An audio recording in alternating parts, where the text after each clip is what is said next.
Assalamualaikum warahmatullahi wabarakatuh. Saudaraku yang beriman dan dirahmati Allah Subhanahu wa taala. Apa kabar kalian semua? Semoga dalam keadaan sehat walafiat dan dalam lindungan Allah Subhanahu wa taala. Amin amin ya rabbal alamin. Di kali video ini kita akan membahas tentang awal terbentuknya Zionis Yahudi di Palestina. Saudaraku yang beriman dan dirahmati Allah Subhanahu wa taala. Pada abad ke-19 di awal abad ke-20 bersamaan dengan gelombang kekerasan anti-Yahudi di wilayah kekuasaan Imperium Rusia dan beberapa negara Eropa, muncullah beberapa ide dan rencana di Eropa untuk menyingkirkan keberadaan Yahudi di sana dan menempatkan mereka di negara-negara lain. Sebelum pendirian negara Zionis di Palestina, sempat muncul beberapa usulan berkenan dengan tempat-tempat yang bisa dijadikan sebagai tujuan untuk memindahkan orang-orang Yahudi ke sana, seperti usulan untuk memindahkan orang-orang Yahudi ke New York, Amerika Serikat, serta juga usulan untuk menempatkan mereka di Pulau Tasmania di selatan Australia, juga usulan untuk menempatkan mereka di negara jajahan Inggris yang berada di pesisir utara benua Amerika Selatan. Ada juga usulan penempatan mereka di ujung tenggara Uni Soviet dekat perbatasan dengan Cina, atau menempatkan mereka di Kenya di Afrika Timur. Ada juga beberapa klaim yang diragukan kebenarannya, yang menyebutkan bahwa sempat juga ada upaya untuk menempatkan mereka di negara-negara jajahan Imperium Jepang. Bahkan di Argentina hanya saja usulan teraneh yang pernah ada datang, penempatan orang-orang Yahudi di Eropa tersebut ke tempat lain yang telah dikaji secara rinci serta telah disiapkan untuk dilaksanakan adalah kemudian yang dikenal dengan sejarah sebagai Madagaskar Plan. Madagaskar Plan atau rencana Madagaskar ini diusulkan oleh beberapa tokoh Britania yang memusuhi orang-orang Yahudi di awal abad ke-20, yang mana mereka mengusulkan untuk memindahkan orang-orang Yahudi di Eropa ke Pulau Madagaskar yang terletak dekat dengan pesisir tenggara benua Afrika. Sebelum kita lanjut lagi ke pembahasannya, bagi saudaraku yang menyukai video ini, jangan lupa untuk subscribe, like, komen, dan share video ini agar yang lain mendapatkan manfaatnya juga. Di awal abad ke-20 yang kemudian pada tahun 1937 pemerintahan Polandia bekerja sama dengan pemerintahan Prancis yang saat itu menguasai Pulau Madagaskar, mengirimkan komite untuk memastikan bahwa pulau tersebut siap untuk menerima rombongan pertama dari orang-orang Yahudi yang akan dikirim ke sana. Setelah orang-orang Polandia mengecek Pulau Madagaskar, ketua komite Polandia tersebut menegaskan bahwa pulau itu bisa muat antara 5.000 sampai 7.000 keluarga Yahudi. Dan tidak hanya itu saja, peta penempatan orang-orang Yahudi di Pulau Madagaskar yang dianggap sebagai tempat paling cocok untuk menempatkan mereka juga telah siap. Tetapi beberapa anggota komite dari Yahudi tidak setuju dengan pendapat tersebut. Mereka menyatakan bahwa jumlah maksimal keluarga Yahudi yang bisa ditempatkan di pulau itu hanya 500-an keluarga. Hal ini dikarenakan kondisi iklim daerah tersebut yang tidak cocok dengan orang-orang Yahudi di Eropa, serta juga karena ketidakadaan layanan dan bangunan dasar di pulau tersebut. Dengan demikian, Madagaskar pun untuk sementara diabaikan, tetapi bersamaan dengan naiknya Partai Nazi Jerman di bawah pimpinan Adolf Hitler yang kemudian menjadi penguasa Jerman pada tahun 1933. Madagaskar Plan pun kembali mencuat bersama dengan kemenangan yang diraih oleh Nazi Jerman di antara Eropa serta meluasnya kekuasaan Imperium Nazi Jerman. Pemerintahan Nazi pun mengambil keputusan untuk menyingkirkan semua orang-orang Yahudi di Eropa ke tempat lain yang jauh dari benua Eropa. Pembahasan pun terpusat pada satu daerah yang jauh dari pemukiman serta miskin. Sumber daya alam orang-orang Yahudi tidak bisa untuk membangun sebuah negara yang kuat dan kaya serta menjadi masyarakat yang maju setelah orang-orang Nazi berhasil mengerahkan Prancis serta menjajah pada bulan Mei 1940. Keluarga kepala urusan Yahudi pada Kementerian Luar Negeri Nazi, Verzi Radeser, mengusulkan kepada Adolf Hitler sebuah rencana untuk menyingkirkan semua orang-orang Yahudi di Eropa dan memindahkan mereka ke Pulau Madagaskar yang pada waktu itu berada di bawah kekuasaan Prancis. Rencana tersebut mengharuskan Prancis untuk menyerahkan Pulau Madagaskar kepada Nazi Jerman sebagai salah satu syarat menyerahnya mereka yang telah itu sebanyak 4 juta orang Yahudi akan dipindahkan ke pulau tersebut selama 4 tahun. Atau rata-rata 1 juta orang per tahun, maka seharusnya negara Yahudi di Pulau Madagaskar akan menjadi negara yang berada di bawah pemerintahan Imperium Nazi Jerman. Angkatan bersenjata SS pun akan disebarkan untuk mengawasi masyarakat Yahudi di sana, serta untuk memperhatikan semua gerak-gerik mereka. Francis Rademenser juga merencanakan untuk menyita semua harta dan kepemilikan orang-orang Yahudi di Eropa, serta menggunakannya untuk membiayai operasi pemindahan mereka ke Pulau Madagaskar tersebut. Dia juga akan mendirikan sebuah bank di Eropa sebagai penengah untuk transaksi antara orang-orang Yahudi di Madagaskar dengan negara-negara lain di dunia, karena orang-orang Yahudi di Madagaskar akan dilarang untuk mendirikan bank serta bertransaksi secara langsung dengan dunia luar yang berhubungan dengan uang dan ekonomi. Sama sekali tujuan utama dari pemerintahan orang-orang Yahudi di Madagaskar dalam untuk menyingkirkan sebanyak mungkin jumlah populasi mereka saat proses pemindahan mereka dari Eropa. Dan karena negara-negara sekutu saat itu menguasai terusan Swiss di Mesir, Jerman dan sekutunya pun tidak akan bisa untuk memindahkan orang-orang Yahudi melalui jalur singkat lewat terusan Swiss. Sebagai gantinya, mereka akan menggunakan jalur yang lebih jauh, yaitu memutar benua Afrika, yang merupakan jalur yang sangat jauh di mana jaraknya mencapai 8,484 km dengan durasi perjalanan mencapai 24 hari menggunakan kapal dengan jumlah orang-orang Yahudi yang sangat banyak di atas kapal serta minimnya pasokan makanan dan obat-obatan. Maka diperkirakan jumlah yang besar dari orang-orang Yahudi akan mati di perjalanan, bahkan sebelum mereka sampai di Pulau Madagaskar. Hal ini akan mengurangi jumlah penduduk Yahudi yang akan bisa sampai hidup-hidup di pulau tersebut, yang kemudian akan lebih mudah dalam pengawasan mereka, serta mengurangi biaya yang harus dikeluarkan untuk mengelola wilayah jajahan Jerman tersebut.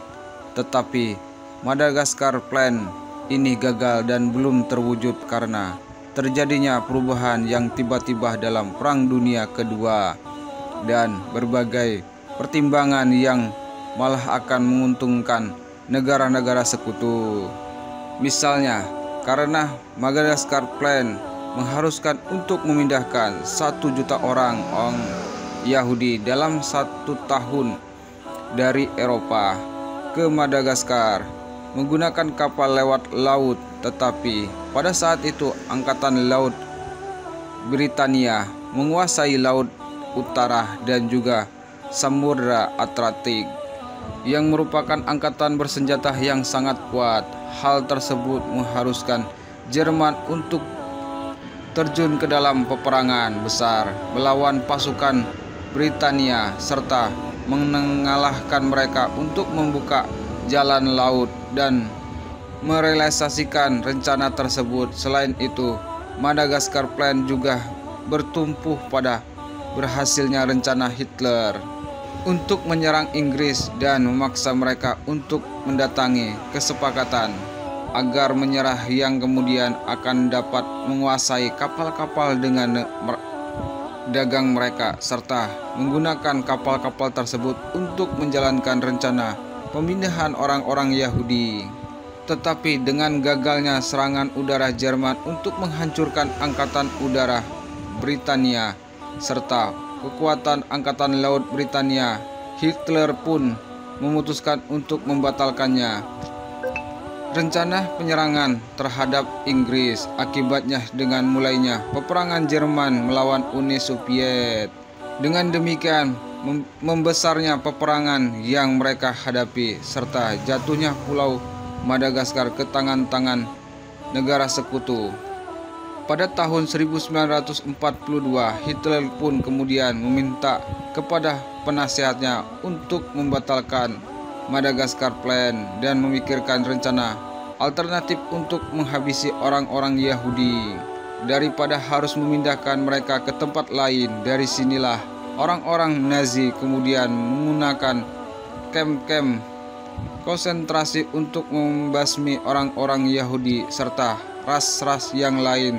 Tetapi bagaimana jadinya jika orang-orang Nazi benar-benar berhasil untuk mengalahkan Britania dan menguasai kapal-kapal dagang mereka yang besar, serta menggunakannya untuk memindahkan 4 juta Yahudi ke Pulau Madagaskar dan membangun negara Yahudi di sana? Apakah kira-kira pengaruhnya terhadap kondisi Timur Tengah dan dunia serta Pulau Madagaskar itu sendiri saat ini? Tentu saja untuk Timur Tengah sendiri dengan seketidakan Zionis di sana, kondisinya akan tetap kondusif sebagaimana sebelum munculnya Zionis di kawasan tersebut. Dan jika Inggris benar-benar dikalahkan oleh Jerman, maka Inggris pun tidak akan jadi untuk membagi wilayah Yordania menjadi 2 kawasan yang dipisahkan oleh sungai Yordania antara kerajaan Yordania dan Palestina, sehingga kemungkinan Yordania dan Palestina akan tetap menjadi satu negara dengan ibu kotanya Al-Qudus. Dengan adanya negara Yahudi di Pulau Madagaskar dan bukan di Palestina, maka juga tidak akan terjadi perang 1948, peperangan 1955, peperangan 1967, serta Perang Oktober 1973, dan juga tentu saja tidak akan muncul pergerakan perlawanan yang dikenal saat ini di negara-negara Arab yang terjajah serta menjadi aksa akan tetap berada di bawah pengelolaan bangsa Arab. Adapun Pulau Madagaskar sendiri di mana negara Yahudi berdiri, maka tentu saja kondisinya akan sangat berbeda. Orang-orang penduduk asli Madagaskar dari bangsa Afrika tentu saja tidak akan menyebut kedatangan orang-orang Yahudi berkulit putih yang baru datang dari Eropa tersebut, karena mereka akan dianggap sebagai bangsa penjajah di Pulau Madagaskar itu tanpa memandang agama mereka atau bahwa mereka adalah orang-orang Yahudi yang disingkirkan. Jadi permusuhan yang terjadi dengan orang-orang Yahudi tidak akan lagi berdasarkan permusuhan agama dan akidah sebagaimana mereka berada di Timur Tengah, tetapi permusuhannya adalah permusuhan ras antara kulit putih dan kulit hitam. Tetapi sebagaimana yang kita sebutkan, bahwasannya rencana Jerman untuk menundukkan orang-orang Yahudi di Madagaskar di bawah angkatan bersenjata SS, maka kemungkinan pulau tersebut akan dibagi menjadi dua antara tempat pemukiman orang-orang Yahudi dan para penduduk asli bangsa Afrika. Kemungkinan juga pemerintahan Nazi akan lebih condong kepada para penduduk asli, karena tujuan utama mereka memindahkan orang-orang Yahudi bukanlah untuk mendirikan negara Yahudi yang maju dan kuat, tetapi tujuan utamanya adalah untuk menyingkirkan orang-orang Yahudi dan mengurangi populasi mereka sebanyak mungkin, bahkan mungkin menghabisi mereka seluruhnya di Pulau Madagaskar. Tetapi bagaimana seandainya setelah Perang Dunia Kedua Jerman memberikan kemerdekaan kepada negara Yahudi di Madagaskar serta memberikan mereka kekuasaan penuh untuk mengelola negara mereka dan membiarkan mereka untuk berkembang maju menjadi negara maju, agar menjadi daya tarik bagi orang-orang Yahudi yang lain di belahan dunia lainnya yang akan menjamin tidak akan kembali ke Eropa. Orang-orang Yahudi ke Eropa, masa yang akan datang tentu saja tidak akan ada perselisihan antara negara Yahudi dengan negara-negara tetangganya, karena Madagaskar adalah sebuah pulau yang diliputi oleh lautan dari semua sisinya, dan karena luas pulau Madagaskar 21 kali lebih besar daripada luas Palestina, maka akan jauh lebih mudah untuk membagi pulau Madagaskar antara tempat pemukiman orang-orang Yahudi dan para penduduk asli tanpa harus terjadi banyak perselisihan dan gesekan. Pada awalnya jumlah orang-orang Yahudi di Eropa akan lebih sedikit dibandingkan dengan penduduk asli pulau tersebut. Tetapi bersamaan dengan kondisi yang semakin membaik dan bertambahnya orang-orang Yahudi yang berpindah dari semua penjuru di Eropa ke Madagaskar, maka pulau tersebut akan didominasi oleh mayoritas orang-orang Yahudi. Karena jumlah orang-orang Yahudi di Eropa pada saat-saat itu berkisarkan 9.500.000 jiwa, sedangkan penduduk asli pulau Madagaskar sekitar 4 juta orang. Para penduduk Yahudi juga akan memanfaatkan kemampuan mereka dalam bercocok tanam serta industri yang mereka pelajari di Eropa serta pendidikan dan ekonomi untuk mengembangkan negara Yahudi di Madagaskar, dan bahkan bisa jadi negara ini menjadi salah satu negara terkuat di Afrika karena tidak adanya ancaman dari luar serta tidak ada perkiraan dan perbatasan negara antara negara Yahudi dengan tetangganya. Maka mungkin negara Yahudi ini tidak akan terlalu memperkuat militernya serta tidak terlalu memusuhi negara-negara lain, dan juga tidak akan berusaha untuk memiliki senjata nuklir. Mereka kemungkinan akan menggunakan politik damai dalam berinteraksi dengan negara-negara tetangganya serta dunia luar, dan bukan bertumpu pada kekuatan militer serta permusuhan. Tetapi untuk saja beberapa negara Yahudi di Madagaskar dan bukan di Palestina tidak akan menghilangkan beberapa keberadaan orang-orang Yahudi dari Timur Tengah serta wilayah Palestina itu sendiri. Karena sebelum munculnya negara Yahudi di Palestina, telah ada orang-orang Yahudi dari bangsa Arab dan bangsa lain yang hidup bersama dengan damai bersama orang-orang Islam dan Kristen di Palestina. Tetapi orang-orang Yahudi di Eropa dan negara-negara lain yang akan berada di Timur Tengah, karena mereka akan berimigrasi ke negara alternatif mereka, yaitu Madagaskar, bukan Palestina. Menurut Adah, jika Jerman menang pada Perang Dunia Kedua, akankah kondisinya menjadi lebih baik bagi kawasan Arab, serta kira-kira apakah yang akan terjadi jika Madagaskar plan benar-benar terrealisasi? Wallahualam bissawab. Kami tunggu pendapat Anda di kolom komentar. Terima kasih bagi saudara-saudaraku yang beriman yang sudah menonton video ini sampai habis. Sampai jumpa di video selanjutnya. Kurang dan lebihnya saya mohon maaf yang sebesar-besarnya. Kekurangan datangnya dari saya sendiri, hamba Allah, dan kebaikan dan kelebihan hanya milik Allah Subhanahu wa Ta'ala. Saya undur diri. Wassalamualaikum warahmatullahi wabarakatuh.